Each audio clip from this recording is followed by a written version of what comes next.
Hey guys, it's Katie here with Life in the Mundane and welcome back to my channel.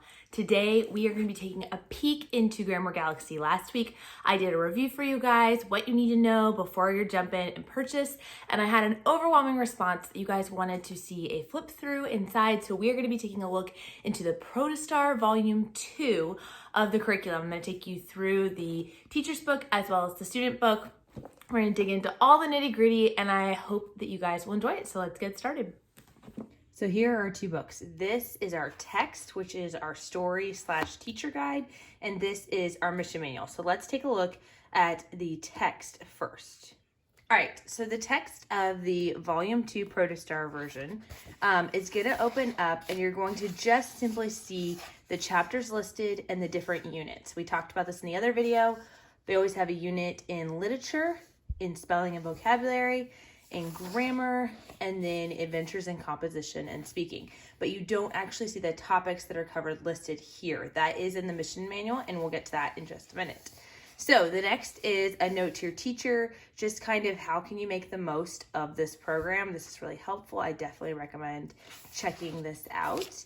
And we're going to jump straight into the text. This is really a no prep, open and go curriculum. So you're going to start with chapter 1, and you are going to simply read the story. You will notice certain words here are in bold. Those are your vocabulary words, and off to the side you'll always see a definition of those words. So here the chapter 1 is talking about book reports, and so one of the vocabulary words is orally, which means out loud. Over here you can see more complied, which means to obey, and presented, which means gave. So you're just going to go through, you're going to read the story. These are super engaging stories. Your kids will be begging for more, for sure. And so you're going to go through the story, several pages there. If your child is old enough, they could read this on their own, but I will say there is something magical about getting to sit down and read it with your kids. There is also an audio version of Nebula, which is the first book, and Protostar, which is the second book. The audio may be coming soon for future levels, but they are still working on that process. Then you'll have a box here that will kind of go a little bit more into the topic. So book reports here. A book report is a way for readers to think about and share what they've read. Book reports develop literature, writing, and speaking skills. Beginning book reports include an introduction. The introduction gives the book title and author, as well as the reason for choosing the book. Then the body, or the main part of the book report, should describe the setting, character, and plot. The conclusion, or ending, should give the reader's opinion and what was learned. Book reports can include illustrations, and they can be written or presented orally. This teaching section is actually what's written in the storyline. You have 3 children who are trying to be the guardians of the galaxy. They're trying to protect the galaxy from all of these grammatical errors and literature errors and things like that. And they have a guidebook that guides them along the way. So these sections that are in the boxes are actually excerpts from the guidebook that they read out of. But these are really important because these are your teaching text sections. There's teaching throughout the story, but this is what you're going to want to go back over when the story is all said and done. Then at the end of each chapter, you're going to have these kind of reading comprehension questions. We're going to check a little bit of their vocabulary knowledge. The vocabulary is not meant to be a drill and kill. It is meant to be an exposure piece. And so you want your children to be exposed to it. But if they don't get it exactly, that's fine. You can just continue to go over it. What should Luke have done instead of pretending to be sick? What should be included in the introduction to your book report? So there's different kinds of reading comprehension questions. And that is the end of chapter 1. So you would read that section very simply on the first day of your lesson, and then you would complete the task in the missions manual. So let's go take a look. So the teacher text, you obviously only need 1 per family, but for the missions manual, you're going to want 1 per student. I did talk about in the other video the pros and cons of getting the digital curriculum versus the print. So you guys are going to want to be sure to check out that video if you haven't already seen it. So here we can see a little more closely what is covered in this curriculum. They do have a scope and sequence on their website, and I will drop a link to that down below. But you can kind of see up close a little bit more of what's included. So in our Adventures in Literature section, we're going to cover things like book reports, classics, myths, fables, autobiographies, alliterations, story actions, drama terms. Then we're going to have challenges, which are like mini quizzes. I don't grade them, but I do use them to gauge if we are ready to move on or if we need to review a certain concept. Next is our Unit 2, Adventures in Spelling and Vocabulary. We're going to go over homophones, acronyms, root words, idioms, dictionary skills. I love the fact that they spend time, so far, at least in the first 2 books, definitely potentially even further, working more on dictionary skills, because I think that's really important thing that's been lost with our kids. A lot of them is being able to use the dictionary.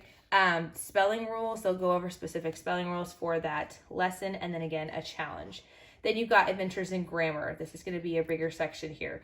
Possessive nouns and pronouns, helping verbs, verb tenses, irregular verbs, linking verbs, prepositions, parts of speech, subjects, predicates, compound subjects and predicates, commas, and then a challenge. And then finally, the last section, this is usually my favorite section because this is a lot of the really practical application of our grammar concepts. So we're going to be learning a little bit more about copy work, combining short sentences, sentence and fragments, how to write paragraphs, word order, why it's important, story completion, encyclopedias, shape poems, friendly letters, keyboarding skills, and keywords. And then you're going to have a challenge as well. Some of the things that are included in the first version, and if you guys want to see a flip through of that, I can do that as well, but include how to fill out forms, which is one of my favorite Grammar Galaxy lessons, and it goes through all the different ways to fill out a form, which is such a good life skill to learn. So then again, you have a note to your teacher on how to use this, and each lesson is going to begin by giving you some official guardian mail. So the 3 children, Kirk, Luke, and Ellen English, are going to write your child a letter. Don't worry, it's already written in here. And if you have the printed version, the digital version, I like to print these out and put them in an envelope for the kids. I just mark which lesson they go with so they get actual mail. And it says it has the Guardian Galaxy that they need to do. So dear young citizens of Grammar Galaxy, as you know, the annual book reports are due. We will be sharing our reports with all of you tonight, but we realize that we don't all know how to write a book report. That's why we are sending you this mission. Book reports help us develop the skills we need to protect the galaxy from the gremlin, who is the ongoing nemesis throughout the book. The bonus is that when we hear or read other reports, we'll learn about great new books. So complete each step of the mission and be sure to watch our reports. See you tonight. So this is their mission. This is what they must accomplish. And you would be surprised how much the kids will get into this concept of missions.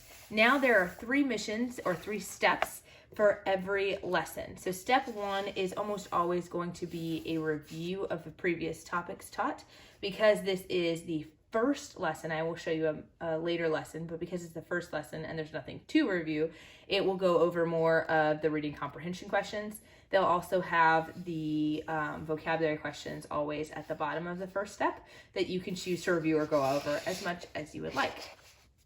So for mission 1, keep track of the books you read. Luke didn't remember what he had actually read. We've given you a form on the next page for listing books you read this year. You'll rate them too, so it'll be easy to remember your favorites. They also have printables of this in another spot. So you're going to make a list of 3 books you've enjoyed reading, and you're going to choose your favorites. Sometimes choosing one book is hard and you can't decide. Use one of these methods, and they have fun different methods for checking and picking books to write. They've got these forms, and they encourage your children to keep a book log, which is really awesome. Step 2 of this is to choose a book report form, and then you're going to use this in the future. So they've got a variety of book report forms, which I love. So you've got some that are more flashy than others. This one's more in a comic book style. This is just to give an idea to your student of ways they can do different kinds of book reports. Book reports don't have to be boring. In step 3, you're going to give a book report. You're going to practice. Look at your form for your, you're going to look at your form for your sort of cheat sheet. And this is going to give you really practical skills on presentations for oral presentations.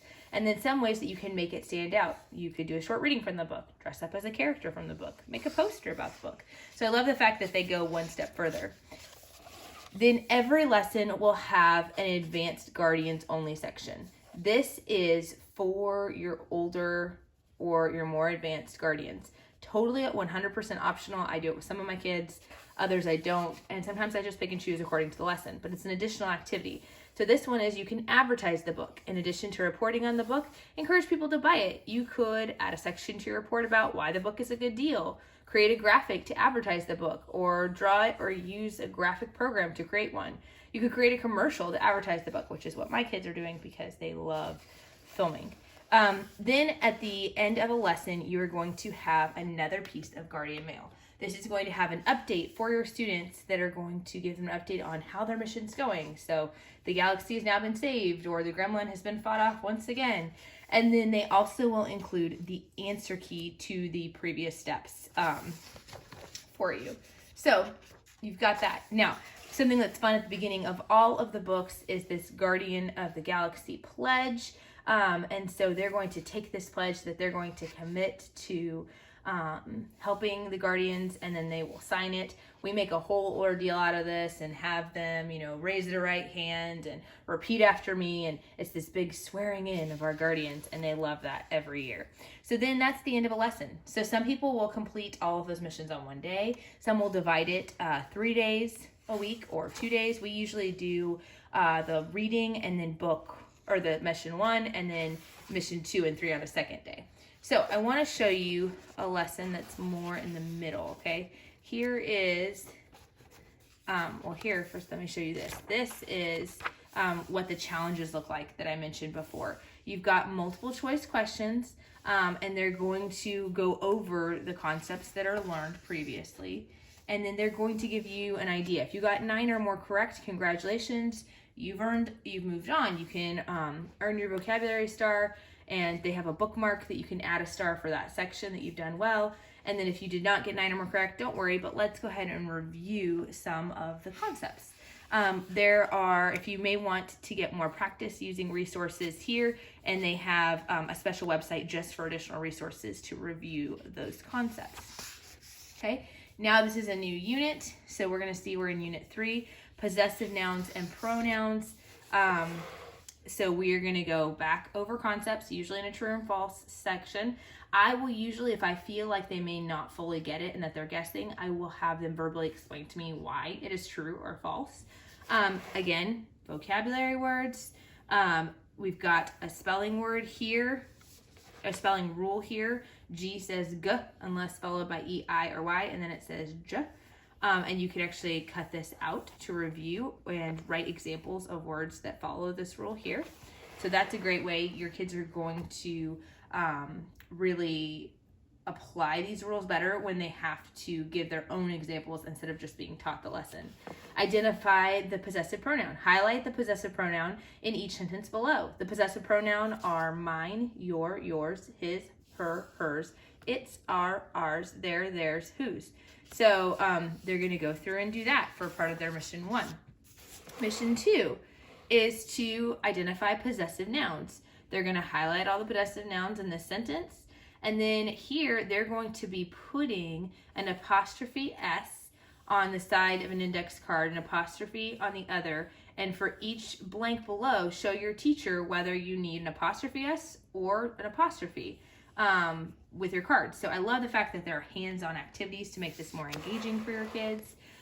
Step 3 is going to be a little bit of writing. This program overall, at least for the beginning levels, is pretty minimal on writing, which I appreciate because we have a lot of writing in our other subjects, and I have children who have serious writing fatigue. So I appreciate the fact that we can have minimal writing here. So we're going to rewrite each underlined phrase with a possessive pronoun. So we're going to switch out these sections underlined for a pronoun, for a possessive pronoun. And then you've got another review over your vocabulary words. Our advanced guardian section here is rewrite each phrase with a possessive pronoun, and they're a little bit trickier to figure out. And then again, you've got your updated mail and your answer key there. The reading maybe takes 10 to 15 minutes depending on your preference, and then the mission activities usually are going to take anywhere from 5 to 10 minutes. So we're talking about short, sweet, and easy. A lot of these concepts are continually reviewed. There's definitely new material in each book, but there is also a lot of reviewing concepts. So if you're worried that your kid maybe doesn't fully understand one concept, it's okay. It will come back around in future books, as well as the review at the beginning of each chapter. And then also there are those additional resources for practicing those specific skills that they may be struggling with on their website in a special section for your guardian. So don't worry about not having enough. I feel like this leaves them wanting more. They always want more. And that is a positive thing. We want a positive attitude around this concept of grammar. If you want to know more about the curriculum and how it's used, why you might love it, why you might hate it, and where to kind of get started, definitely check out the video here that I just did. And then also, if you guys would like to stick around for even more videos on homeschooling and encouraging in your biblical parenting and resources that'll help you do both, please subscribe, hit the subscription button, because we have videos coming up, and one that I'm really, really excited about is coming up to sharing more about how to keep our kids safe online. We're going to dig into a very tough and difficult topic and give you really practical steps that you can use for keeping your young ones safe when it comes to online predators, things like that. I know this is a hot button topic, and I'm excited to share more on this very important issue, as well as a more lighthearted, fun fall favorites that's coming up later this month. So be sure to subscribe so you don't miss out, and we'll talk to you later. Bye.